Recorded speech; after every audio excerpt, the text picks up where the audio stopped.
आज हमने infinity mall के इस ऑडिटोरियम में, इस थिएटर में हेमोलीव का जो ट्रेलर देखा, उसके प्रोड्यूसर, डायरेक्टर और screen play writer Sudarshan Gamre जी है। आइए हम उनसे बात करते हैं।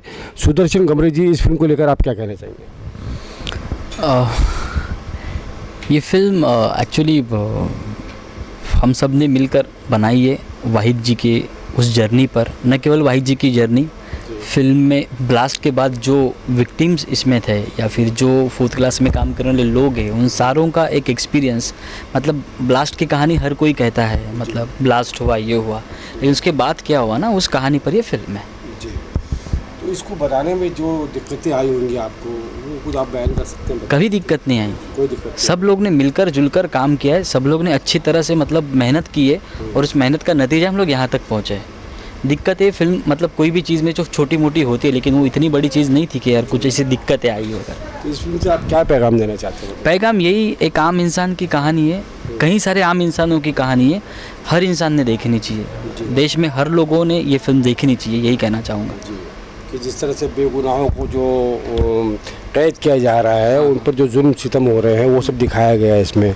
रियाज साहब जो इस जी, वो सब दिखाया गया है, मतलब जो वाहिद भाई के साथ हुआ है ना, वो सारा चीज़ इसमें दिखाया गया है, ठीक है ना। वाहिद शेख साहब जो बम ब्लास्ट में कैद थे, उन पर जो गुजरी है, वो सारी चीज़ें आपने दिखाई है।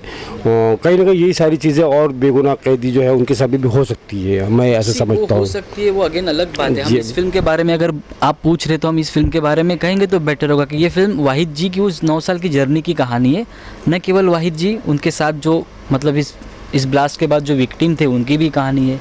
इन सब की, आम इंसान की, वाई इस फिल्म कॉल्ड हीमोलिम्फ, एक आम इंसान की कहानी।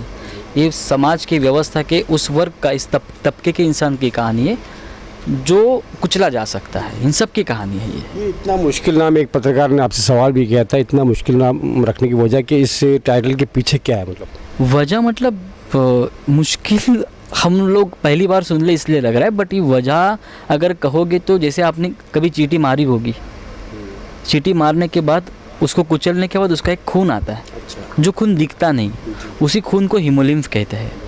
तो हमारी कहानी समाज के उस तबके के लोगों की, जिनको उच्च व्यवस्था द्वारा आसानी से कुचला जाता है, तो उनके खून की कहानी का ये फिल्म में सब चित्रण किया गया है। पहली बार आपने फिल्म को डायरेक्ट किया ये? जी, बहुत बहुत मुबारकबाद आपको, शुक्रिया। बहुत अच्छी डायरेक्शन। जैसे कि मैंने पहले भी कहा था कि मैंने ट्रेलर देखा, मुझे रोना आ गया था। जी। रियाज साहब, आपने इस फिल्म में वाहिद जी का किरदार निभाया है, एक बेगुनाह कैदी का।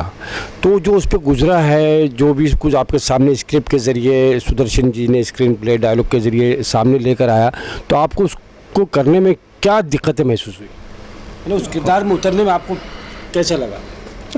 कोई भी किरदार अगर हम करते हैं और किरदार आपसे जितना दूर होता है, मतलब आप जो हैं और आपका जो कैरेक्टर है, उसमें जितना ज़्यादा डिस्टेंस होता है, उतनी दिक्कत तो आती है। लेकिन उसके लिए हम रिसर्च करते हैं, प्रिपरेशन करते हैं। लेकिन आसान भी था, क्योंकि वाहिद, जैसा सुदर्शन जी ने बताया, एक आम आदमी की कहानी है। मैं भी एक आम आदमी हूँ, तो मैं समझ सकता हूँ उनका दर्द, उन पर क्या गुजरी होगी। वो 9 साल जो उनके गए, उनकी ज़िंदगी के, उनके फैमिली के जो हालात थे, तो उस तरह से वो आसान था। लेकिन जैसा मैंने कहा कि किसी भी किरदार को करने के लिए आपको कुछ ना कुछ एफ़र्ट डालना पड़ता है। उसमें काफ़ी सारी चीज़ें, जिसको हम कैरेक्टर प्रिपरेशन कहते हैं, वो हमने मिल के किया। और लकीली हमारी टीम इतनी अच्छी थी कि मुझे बहुत ज़्यादा प्रेशर ऐसे कभी महसूस हुआ नहीं, और रिज़ल्ट काफ़ी अच्छा हुआ, आपने देखा होगा ट्रेलर में। 27 मई को रिलीज़ होने जा रही फिल्म, जो हिंदुस्तानी है या हमारे भारतीय जो एक तबका है फिल्म देखने वालों का, आप उनको क्या पैगाम देना चाहिए? हमारे डायरेक्टर साहब हमेशा कहते हैं कि एक आम इंसान ने ये फ़िल्म बनाई है, एक आम इंसान के ऊपर आधारित है। और मुझे लगता है ज़्यादातर लोग आम ही हैं, तो हर आम इंसान को ये फ़िल्म देखनी चाहिए 27 मई को। जी बिल्कुल जी, बहुत शुक्रिया, बहुत बहुत धन्यवाद आप लोग आमने सामने मीडिया से बात करने के लिए, बहुत बहुत धन्यवाद। हेमोलीव जो है एक सिर्फ वाहिद शेख की कहानी नहीं है, एक वाहिद शख्सियत की कहानी नहीं, बल्कि ऐसे बहुत सारे बेगुनाह कैदियों की कहानी है जिन्होंने अजियतनाक वो मंज़र देखा है, उन हालात से गुजरे हैं। आइए इस फिल्म के असल कैरेक्टर जो है, जिन पर फिल्म आधारित है, फिल्म बनाई गई है, वाहिद शेख साहब जिन्होंने 9 साल तक जो है कैद-ओ-बंद में गुजारे और बेगुनाह होने के बाद में गुजारे। उसके बाद में उनकी रिहाई हुई, उसके बाद लगातार उन्होंने इस जुल्म के ख़िलाफ़, नाइंसाफ़ी के ख़िलाफ़ हम ये समझ सकते हैं, और दूसरे जो बेगुनाह कैदी है उनको भी न्याय दिलाने के लिए, इंसाफ दिलाने के लिए लगातार काम कर रहे हैं। उन्होंने किताब भी लिखी, बेगुनाह कैदी। आइए हम उनसे बात करते हैं। भाई शेख साहब, इस फिल्म को लेकर आपका क्या कहना है? खुशी की बात है कि पहली बार इंडिया में किसी एक्यूज़ पर ये फिल्म बनी है, और जो एक्यूज़ का वर्जन है, जो एक्यूज़ का कहना है, वो सब बताया गया है। जो हकीकत उसके साथ हुई है वो सारी चीज़ें बताई गई है। तो मैं समझता हूँ पहली बार बॉलीवुड में एक एक्यूज़ ओरिएंटेड फ़िल्म पेश की जा रही है, जो कि अच्छी बात है। अगर ये फ़िल्म चलती है तो मुझे उम्मीद है कि और भी केसेस में जो लोग छूटे हैं उन पर भी फ़िल्म इस तरह की आएगी। भाई साहब, इस फिल्म को लेकर बरसरे इक़्तिदार पार्टियाँ, सियासी पार्टियाँ, लीडरान और शासन प्रशासन पर, या जो इंसाफ की मसनद पर लोग जो बैठे हुए हैं, उन पर इसका क्या असर होगा और क्या पैगाम देगा? मुझे लगता है सबसे बड़ा असर तो ये होगा कि उनको रियलाइज़ होगा, जो मसनद इक़्तिदार पे है या पुलिस एजेंसीज़ में है या आईबी के अंदर जो लोग बैठे हैं, जो इस तरह से बेगुनाहों को फंसाते हैं अलग अलग केसेस के अंदर, थोड़ा उनको रियलाइज़ होगा कि वो गलत करते हैं, लोगों की ज़िंदगियाँ बर्बाद करते हैं। और अगर इस फिल्म से थोड़ा सा भी अगर उनका ज़मीर जागता है और आइंदा वो किसी बेगुनाह को इस तरह के केसेस में नहीं फंसाते, तो मैं समझता हूँ कि इस फिल्म का एक अचीवमेंट होगा। और मुल्क का इंसाफ का जो परचम है वो भी बुलंद होगा। जी जी, बिल्कुल इंसाफ का बोलबाला होगा, और इंसाफ सारी दुनिया को नज़र आएगा कि किस तरह से पुलिस ने नाइंसाफ़ी की थी, लेकिन एक प्रोसेस के तहत और अदालत के तहत वो बाइज़्ज़त बरी होकर बाहर आए। चलिए, शुक्रिया। आमना सामना मीडिया से बात करिए, बहुत बहुत शुक्रिया। जय हिंद, जय महाराष्ट्र। दोस्तों, जैसे कि आप जानते हैं कि आज यहाँ पर हेमोलीफ फिल्म का ट्रेलर था, जो कि बेगुनाह कैदियों पर बनाई गई है। ख़ास तौर से वाइस शेख की पूरी जो कैद में जो गुजरे हैं, उनका जो वक्त गुजरा है उसमें। और इस मौके पे यहाँ पर मशहूर डायरेक्टर आनंद पटवर्धन जी भी मौजूद हैं। आइए हमसे जानते हैं इस फिल्म के तारुफ का क्या कहना है। सर जी, आपका स्वागत है। इस फिल्म को देखकर आपको क्या लगता है, क्या कहेंगे? नहीं, क्या है कि हमारे देश में बहुत फिल्में बनती हैं, बहुत सारी फिल्में बनती हैं, मगर बदलाव लाने वाली फिल्में बहुत कम बनती हैं। यानी अच्छी दिशा में बदलाव लाने वाली फिल्म, गलत दिशा में बहुत सारी फिल्में बनती हैं जो गलत दिशा में ले जाती है लोगों को। मगर आज जो ये फिल्म बनी है, मुझे लगता है कि अगर लोग इसे देखें तो मुझे लगता है कि अकल आएगी लोगों को, कि समझ जाएंगे कि ये एक साजिश है जिस कारण लोग फंसे हैं जेल में, और ये न्याय की लड़ाई है जो हम सब की है। सिर्फ मुसलमानों की लड़ाई नहीं है, हम सब की लड़ाई है, क्योंकि न्याय होगा तो ही ये देश आगे जाएगा। सर, आपने अक्सर जो है इसी तरह की फिल्में बनाई जो कि कमर्शियल नहीं होती, एक पैगाम देती है। इसकी कुछ ख़ास वजह क्या है सर? नहीं, मैं फिल्म मेकर बनने के लिए फिल्म नहीं मैंने बनाना शुरू किया। ये न्याय की लड़ाई के लिए ही हमारी फिल्में बनी हैं, और इसका डिस्ट्रीब्यूशन अच्छी तरह नहीं होता है, इसलिए मेरे ख्याल से बदलाव नहीं आता है। मगर अगर जो लोग देखते हैं उनमें बदलाव ज़रूर आता है। ज़रूर आता है, इससे फ़र्क पड़ता है। तो कहीं ना कहीं जिस तरह से जो बेगुनाहों को कैद किया जा रहा है, नाइंसाफ़ियाँ हो रही है, तो क्या इससे देश बदनाम नहीं होता, हमारा कानून बदनाम नहीं होता सर? बिल्कुल बदनाम होता है, बिल्कुल बदनाम होता है। दुनिया में बदनाम है, मगर बदनाम ज़्यादा नहीं है इसलिए क्योंकि वो भी नहीं जानते हैं सच्चाई। तो जब सारी दुनिया जानने लगेगी कि सच्चाई क्या हो रही है हमारे देश में, तो बदलाव आएगा। हाँ, क्योंकि ये महात्मा गांधी का देश है, और महात्मा गांधी के देश में इस तरह का अन्याय ये बहुत ही गलत चीज़ है। बहुत बहुत धन्यवाद। आमना सामना मीडिया से बात करेंगे सर, बहुत बहुत शुक्रिया, थैंक यू। हमारे साथ आज जो हमने ये हेमोलीफ फिल्म का जो ट्रेलर देखा, उसकी जो हीरोइन है रुचिडा जी, वो भी हमारे साथ मौजूद है। आज हम उनसे जानते हैं कि इस फिल्म में जो उन्होंने डेब्यू किया है, शायद आपने, मुझे ऐसा लगता है, तो आपके क्या जज्बात थे इस फिल्म में काम करने के बाद? जज्बात तो बस एक ही थे कि जो कैरेक्टर मिला है, सज्जो नाम है मेरे कैरेक्टर का, जो किरदार है उसे अच्छी तरीके से निभाना है, क्योंकि ये रियल लाइफ कैरेक्टर है। ऐसे नहीं है कि नॉन फिक्शन नहीं है ये, तो ये रियल कैरेक्टर है, रियल स्टोरी है। तो उन्होंने जो भी कुछ सहा है वो मुझे दिखाना था, दर्शकों तक पहुंचाने का मैं एक ज़रिया हूं। तो फिर वो एक चैलेंजिंग पार्ट था, तो फिर बस वही एक प्रॉपर तरीके से दर्शाने की कोशिश की है मैंने। हम जैसे जानते हैं कि वाई शेख साहब पर बनी एक फिल्म थी और आपके हीरो जो क्या नाम है उनका, रियाज जी, आप उनकी वाइफ बनी हुई है और लगातार एक नकाब पहना है, बुर्का पहना है आपने, तो नकाब में क्या दिक्कतें आई आपको?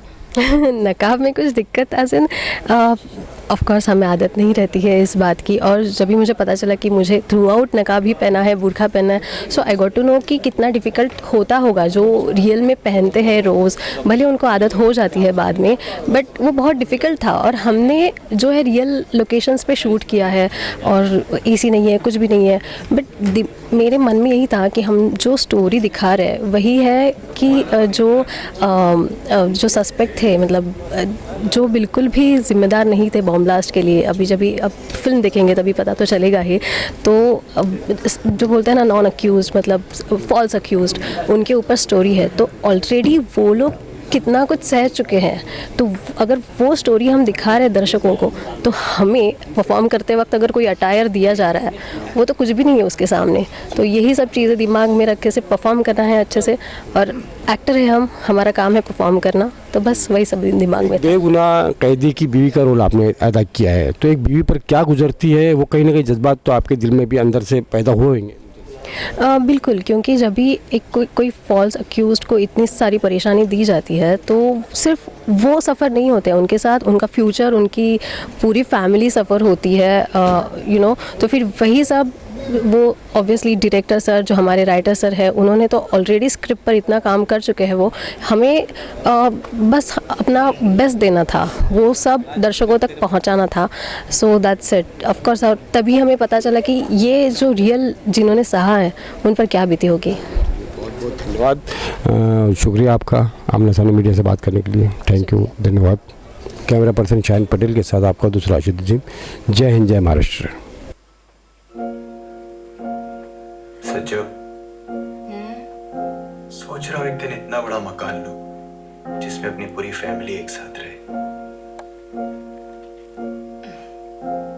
पहले सो जाओ, फिर सपने देखना। Once upon a time there was a teeny tiny woman who lived in a teeny tiny house in a teeny tiny village. चुपचाप पढ़ा। आप लोग कौन है और क्या कर रहे हो? पेपर मध्ये हेडलाईन वाचायची, एक मामूली सा स्कूल टीचर बॉम्ब ब्लास्ट में गिरफ्तार।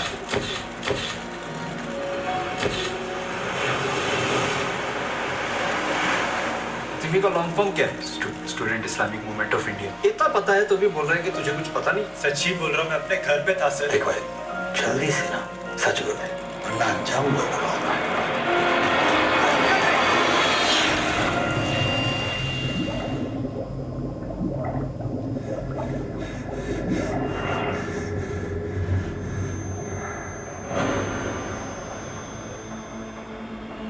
वो फिर से आपको उठा लेंगे। तीनों केसेस में कुल 43 लोगों को पकड़कर हमको को लगाए ये लोग। अरे कुछ नहीं किया हमने। जो तूने देखा है, सुना है, बाहर किसी को बोलने का नहीं। क्यों खामोश कब तक बैठे रहेंगे? हमें भी उनके खिलाफ एक्शन लेना चाहिए। शायद मैं दे रहे, उनको किसी ने गोली मार दी। देखो इधर देख, किधर है अब्बू? सच, सच्चाई, ये ना एक रोग है, उसकी दवा एक ही है, उम्मीद। वाहिद, कब तक शिकायतें करेगा? जब तक इंसाफ नहीं मिलता।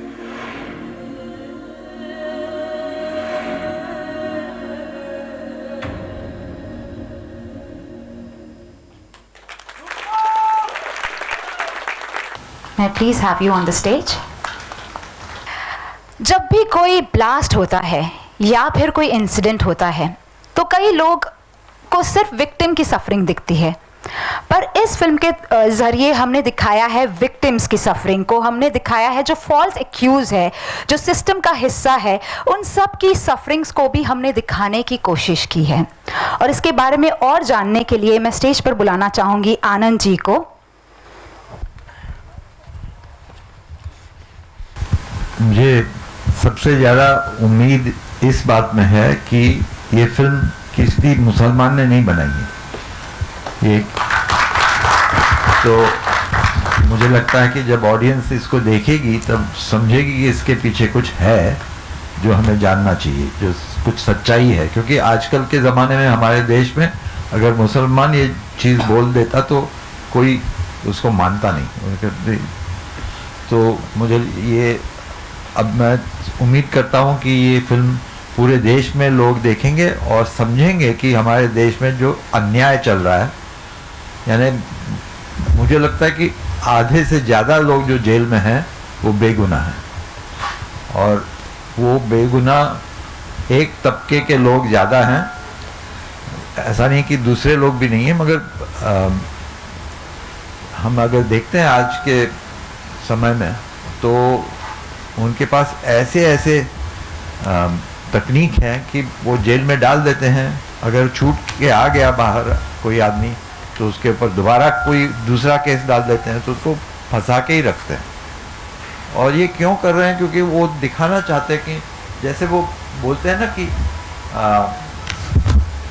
सारे आतंकवादी कहते हैं, क्या बोलते हैं, सारे आतंकवादी मुसलमान नहीं रहते हैं, नहीं, सारे मुसलमान आतंकवादी नहीं हैं मगर सारे आतंकवादी मुसलमान हैं। ये उनकी परिभाषा है। तो मुझे लगता है कि कम से कम ये फिल्म देखने के बाद उनको दोबारा सोचना पड़ेगा।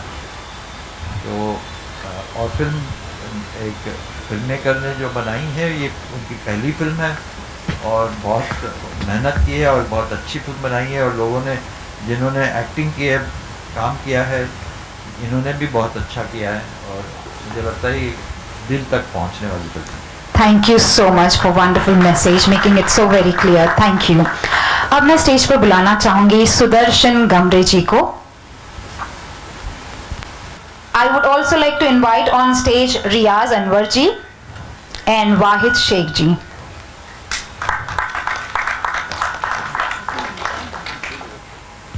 Sudarshan ji, I'll start with my first question for you. Well, how was the complete research? I got to know a lot about the research कि बहुत सारा research हुआ, कम से कम 2000 pages की जब हम बात करते हैं, तो इसके बारे में और भी हमें बताइए। हेलो, दरअसल इसके बारे में मेरे ख्याल से मैं ज़्यादा बताना नहीं सकता हूँ, बट मनीष सिन्हा जी यहाँ पर है एंड अभय पैर जी यहाँ पर है। इन मेरे साथियों ने तकरीबन 8-9 महीना मेरे साथ ये रिसर्च कर 2000 पेजेस की चार्जशीट, फिर उसके बाद वाहिद भाई के इंटरव्यूज़, उनके घर वालों के इंटरव्यूज़, जैसे जावेद भाई हो, ज़ुबैर भाई हो, सभी लोगों से बातें कर हमने मतलब जितनी जड़ तक जा सकते थे ना उतनी जड़ तक जाने की कोशिश की थी। मतलब सिर्फ न्यूज़पेपर्स एंड लाइक जो जजमेंट्स है, पब्लिक डोमेन में चीज़ें हैं, उन सारी चीज़ों का अभ्यास करते हुए हमने सोचा कि सिर्फ यही चीज़ हमें साथ नहीं करेगी, तो पर्सनली लोगों से मिलकर भी हमने कुछ चीज़ें मालूमात कर दी और फिर हम आगे स्क्रिप्ट के लिए बढ़े थे। तो ये कंप्लीट टीम वर्क है when it comes to research. Thank you so much. Riyaz ji, starting from theatre and debuting with a true story, how was the journey, how was the experience, please? Hello, first of all thank you all of you. This is my first film, first Hindi film, especially sir, everyone who is present here. India में कहते हैं कि cricket और film religion से कम नहीं है और हर कोई एक्टर बनना चाहता है। तो मेरी भी since childhood I also wanted to become an actor, but जब आप ऐसे एनवायरनमेंट में ग्रो करते होते हैं जहाँ पे हर कोई इंजीनियर या डॉक्टर होता है, तो आपसे भी स्पेशली अगर आप थोड़े बहुत ठीक ठाक हैं पढ़ाई में, तो you are also expected to become one of those. So it was my parents dream कि मैं डॉक्टर बनूं, मेरे बड़े भाई का ड्रीम था कि मैं डॉक्टर बनूं। So I fulfilled theirs, now I am following mine. So that is the thing. Wonderful, thank you so much. Wahid ji, what was that thought which made you to say yes for the film? वो क्या ख्याल था जिस वजह से आपने yes कहा इस फिल्म को?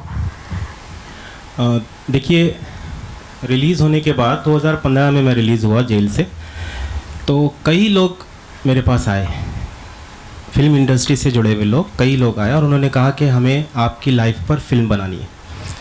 और कई लोगों ने घंटों इंटरव्यूज़ किया, बातचीत की, जजमेंट्स को पढ़ा, लेकिन आखिर में वो फिल्म नहीं बना पाए। फिर सुदर्शन भाई हमारे कांटेक्ट में आए और उन्होंने कहा फिल्म बनानी है। तो मैंने उनको ये कहा कि बहुत से लोग आ चुके हैं, आप आखिरी नहीं हैं या पहले नहीं हैं, और मुझे नहीं उम्मीद थी कि ये फिल्म बना पाएंगे, लेकिन इन्होंने कोशिश की। और हमारा मकसद ये था कि वाहिद की स्टोरी के ज़रिए जो 12 लोग आज भी जेल में हैं पिछले 16 साल से, उनकी भी स्टोरी किसी न किसी हद तक के बाहर आए, उनका प्रोफाइल कुछ हद तक के बाहर आए और लोगों को पता चले कि ये कितने परेशान हैं, कितने बेगुनाह हैं। नहीं, आप देखिए, मतलब हम जब जेल में थे तो जब लोग हमसे पूछते थे कि आपने रियली नहीं किया है, हम कहते थे नहीं किया हमने, तो वो कहते थे अगर हम आपकी जगह होते ना तो एक दिन में हम मर जाते। क्योंकि क्राइम करके जेल काटना अलग है और विदाउट क्राइम जेल काटना बहुत अलग है। तो बहुत परेशानी होती थी, तो वो 16 साल से अंदर है, तो हम ये चाह रहे थे कि उनकी स्टोरी भी किसी हद तक के बहुत खूबसूरती से उन्होंने उसको पेश करने की कोशिश की है। जो क्लाइमेक्स है फिल्म का, बहुत वंडरफुल उसको पिक्चराइज किया है। तो इसीलिए मैंने इसको हाँ किया कि ये फिल्म आनी चाहिए और ये आपके सामने आ चुकी है। बिल्कुल बिल्कुल, thank you very much. Now the floor is open for Q&A. We'll wait for the mic as well. Yes, thank you. Hello भाई, ये नाम इतना कॉम्प्लिकेटेड और साइंटिफिक क्यों रखा है? थोड़ा आसान रखते तो।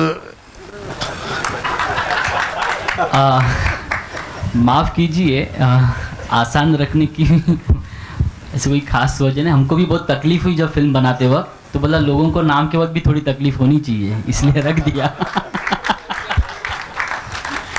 एक्चुअली मैं आपको दरअसल बताना चाहता हूँ ये इतना कॉम्प्लिकेटेड क्यों है, इसकी बहुत मतलब गहन वजह है।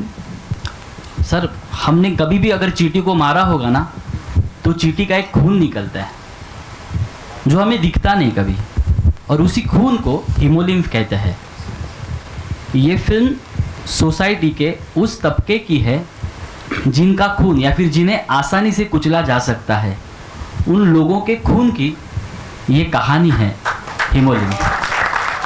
तो मैं आप सबसे गुजारिश करूंगा, आज यहाँ पर जितने भी लोग यहाँ आए हैं, ये सब हीमोलिम्फ इस नाम का मीनिंग समझे और अपने बाकी अन्य साथियों को बताए और ये फिल्म देखने ज़रूर जाए।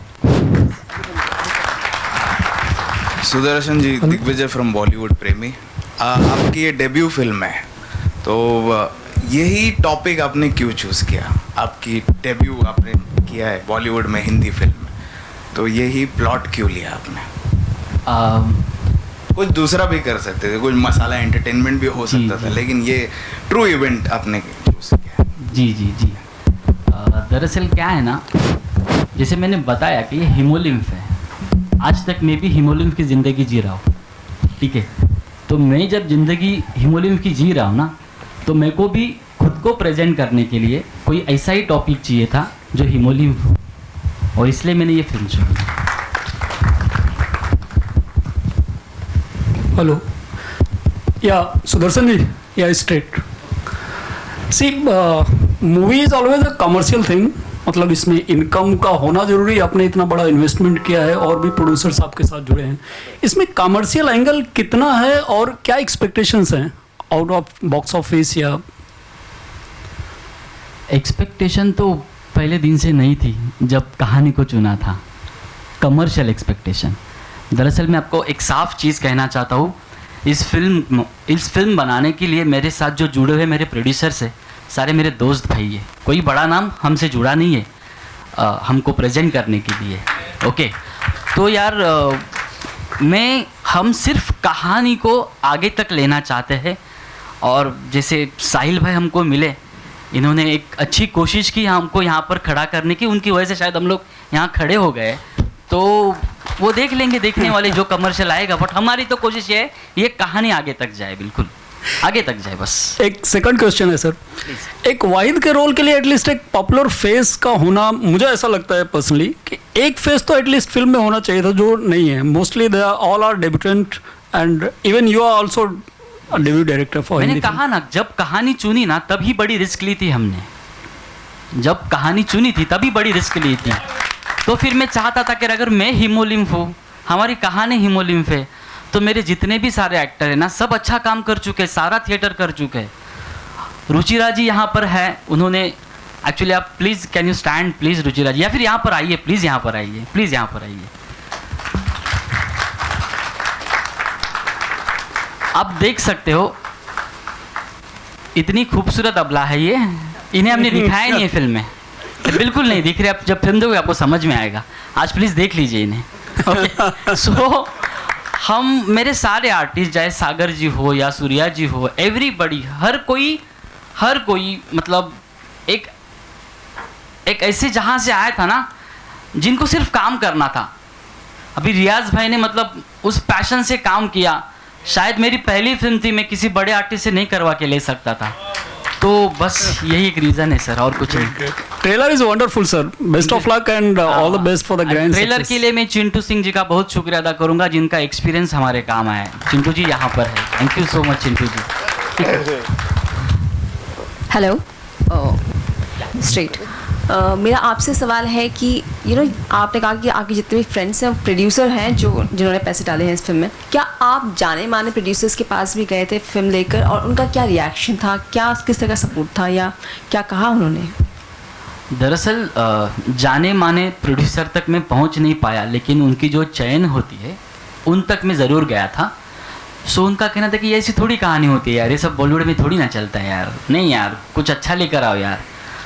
बट यार आप जब फिल्म देखोगे तब शायद आप तय कर पाओगे क्या अच्छा होता है, और जो आज कंडीशंस है उसके हिसाब से आप तय कर पाओगे। सो मैं ये नहीं कहूँगा कि किसी ने मेरे को मतलब नहीं ना बोला, मैं उन तक डायरेक्ट नहीं पहुँच पाया, लेकिन उनके चयन तक पहुँचा था। तो उनका ये कहना था कि यार ये कहानी नहीं है, क्योंकि लोगों को बट ऑब्वियस पैसा कमाना होता है फिल्मों में डालने के लिए, हमें मेरे प्रोड्यूसर्स को और हमें नाम कमाना था और हमको काम करना था। शायद यही वजह थी जो हमको यहाँ तक ले आई है। सर इतना सेंसिटिव टॉपिक आपने चुना है, आपको लगता है कि कुछ कॉन्सिक्वेंसेस का भी सामना करना पड़ सकता है आपको? सर कॉन्सिक्वेंसेस तो पैदा होते ही शुरू हो जाती है सर। तो वाहिद जी, मेरा आपसे एक सवाल है कि आपके पास बहुत सारे प्रोड्यूसर्स गए, आप फिल्म बनाना चाहते थे, क्या वजह थी कि वो बना नहीं पाए, या क्या उन्होंने कुछ रीज़न दिया आपको? डर गए। See because of the Hindu Muslim angle डर गए, या कुछ और रीज़न था कि इसमें कमर्शियल एंगल नहीं था, उनको कमाने का चांस नहीं दिख रहा था? नहीं, मुझे तो नहीं पता वो दोनों में से क्या रीज़न है, लेकिन उन्होंने कहा कि नहीं ये नहीं चल पाएगा, या ये कि गोली हमको लगेगी आके। आपने जस्ट एक स्टेटमेंट दिया था कि आपको सुदर्शन जी से भी उम्मीद नहीं थी कि ये भी बना पाएंगे करके, फिर कौन से सिचुएशन पे आपको ऐसा लगा कि फाइनली ये फिल्म बन के रहेगी और स्क्रीन तक पहुंचेगी? ऐसा क्या दिखा, किस मोमेंट पे आपको लगा कि ये बन के रहेगी अभी? उनका courage. Thank you, thank you. एक क्वेश्चन यहाँ बहुत देर से है, प्लीज़। जी सर, सुदर्शन जी, जैसे कि मैंने ये ट्रेलर देखा तो मेरे आंखों में तो आंसू आ गए थे।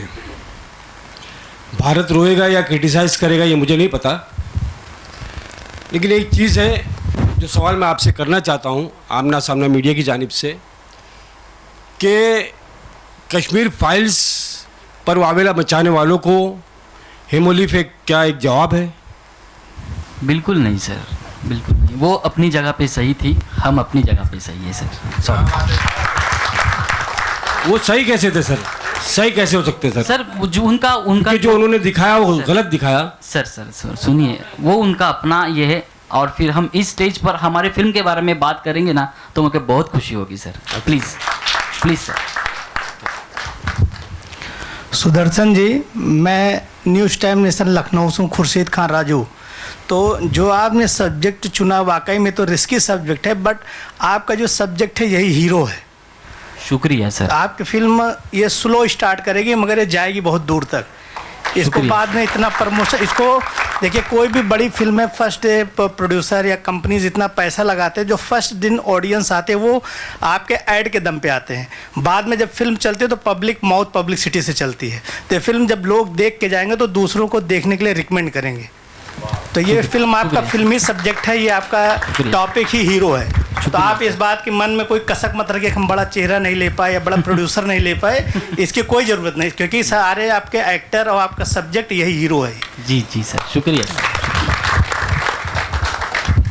हेलो सुदर्शन जी, मेरा आपसे एक और सवाल है। हाँ जी। फिल्म क्या सर्टिफाइड हो चुकी है या सेंसरशिप ने कितने कट्स दिए आपको? हाँ actually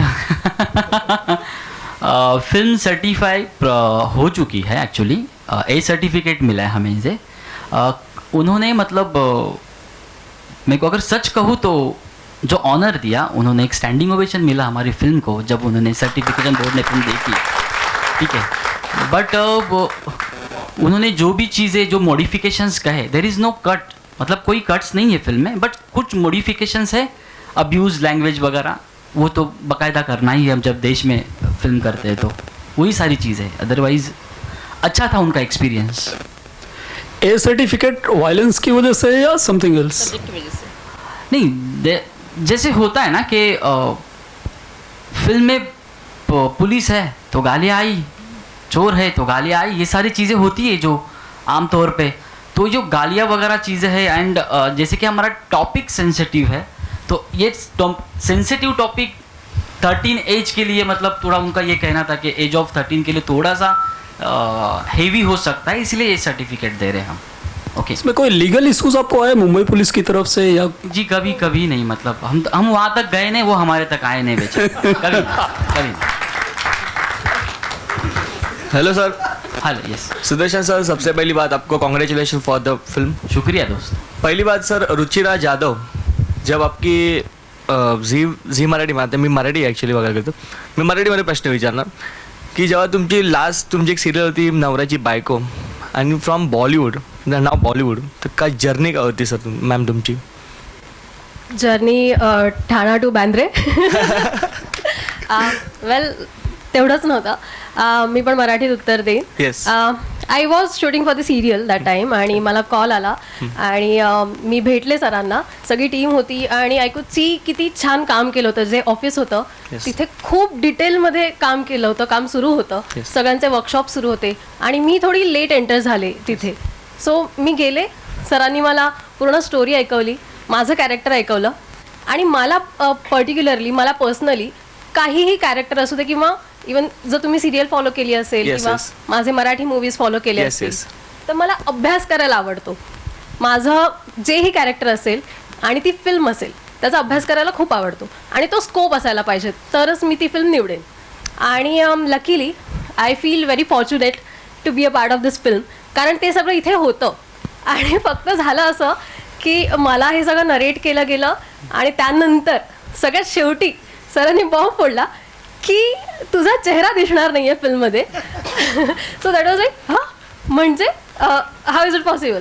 so sir narrated me की आणि ही टोल्ड मी की that character itself she is पर्देवाली. मग मी म्हटलं okay, so that is a challenging part की मला फक्त एवढा अभिनय करायचा आहे. So that was like yes I am doing this.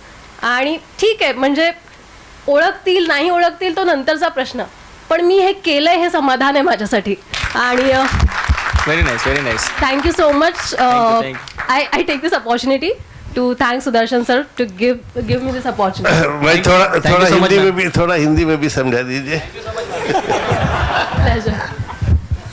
बस मैं ये कहना चाहती थी कि जब मैं सर से मिली, सर ने मुझे फिल्म नरेट की और मुझे सारी चीज़ें अच्छी लगी थी इस फिल्म के बारे में. कुछ ऐसा नहीं था कि ठीक है मेरा एक उनकी वाइफ का कैरेक्टर है, पूरे फिल्म में नहीं दिख रही हूँ मैं. ऑफ कोर्स यहाँ पे जो भी आर्टिस्ट है सबको काम करना है, सबको दिखना है. कितना मतलब you know that is a hunger of an artist कि मुझे बहुत सारा परफॉर्म करना है, दैट्स इट. और वही हंगर मेरे अंदर भी है ठीक है यहाँ पे थोड़ा कम परफॉर्म करने मिल रहा है बिकॉज रियाज जी उनका he is a protagonist of the film और वो सब फिल्म उनके ऊपर है, बट मेरा जो भी कैरेक्टर था, मेरा जो भी किरदार था, उसमें चैलेंजिंग पार्ट था and that's what made me choose this film कि yes I want to play the Sajjo. और आई वॉज वेरी हैप्पी जब भी ट्रेलर भी लॉन्च हुआ। ट्रेलर स्टार्ट होता है सज्जो नाम से। So yeah that was it. Thank you. वाई जी एक सवाल आपसे के लिए। पहले तो मैं आप सबको बहुत बहुत फिल्म के डायरेक्टर और आप आर्टिस्ट जो हैं और आपको सबको मुबारकबाद देना चाहूँगा। वाई जी ये फिल्म जो इंसाफ की मसनद पर जो लोग बैठे हुए हैं, जो नाइंसाफ़ियाँ कर रहे हैं, वो ये फिल्म उनको क्या पैगाम देगी? क्या लगता है आपको इससे कितना परिवर्तन आएगा? मुझे ये लगता है कि अगर ये फिल्म कम से कम जो मसनद इक़्तिदार पे बैठे हुए लोग हैं उनको ये ही रियलाइज़ करा दे कि आप नाइंसाफ़ी कर रहे हैं, तो मैं समझता ये बहुत बड़ी बात हो जाएगी। इंसाफ करना तो शायद दूर की बात है, लेकिन अगर उनको इतना रियलाइज़ हो जाए कि किसी की ज़िंदगी बर्बाद मत कीजिए, किसी को बेगुनाह फंसाइए मत, उनके भी बच्चे हैं, उनकी भी फैमिली है, तो आने वाले नस्ल में, आने वाले लोगों में अगर ये बंद कर देते ये हरकतें, तो मैं समझता हूँ ये फिल्म की बड़ी कामयाबी होगी। Thank you. Okay, we are closing with this question. May I request and invite the team? Yes? Please. Yes. Please, team, for the group photograph. Please यार, अभय सर, सागर सर, सूर्या दादा, प्लीज़ आप लोग सब आओगे, मिलिंद, नावेद, एवरीबडी, जो भी मेरा अपना स्वप्निल, तुषार आया है तो प्लीज़, महेश, सौरभ, प्लीज़ आप सब लोग आइए, जो भी मेरे टीम मेंबर्स है सबको आइए। नासिर साहब, शकील भाई, आप प्लीज़ यहाँ पर आइए, प्लीज़। और गलती से किसी का नाम रहा रहेगा तो प्लीज़ आप सब प्लीज़। मुनीर भाई प्लीज़, आप रह गए, नाम नहीं रहे, जिन्होंने एनर्जी कंप्लीटली ऑन रखी थ्रू आउट। प्लीज़ आइए यार सब, प्लीज़ आइए।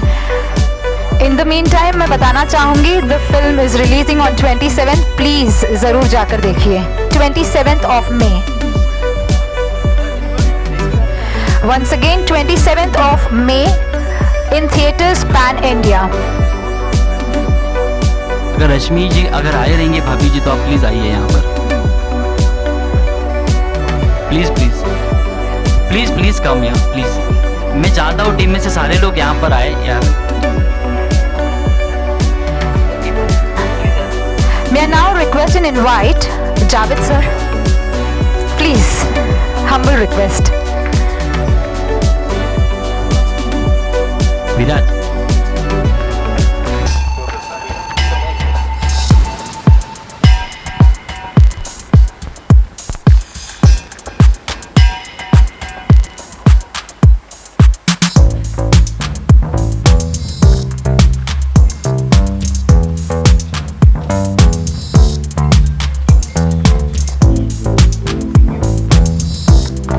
Thank you very much, sir.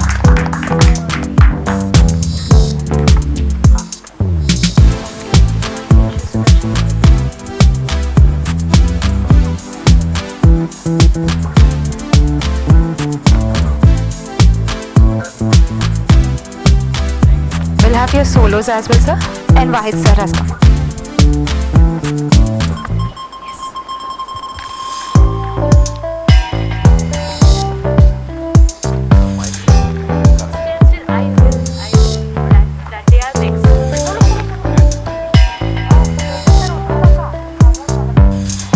Thank you very much, Javed sir. Until we have team member joining us.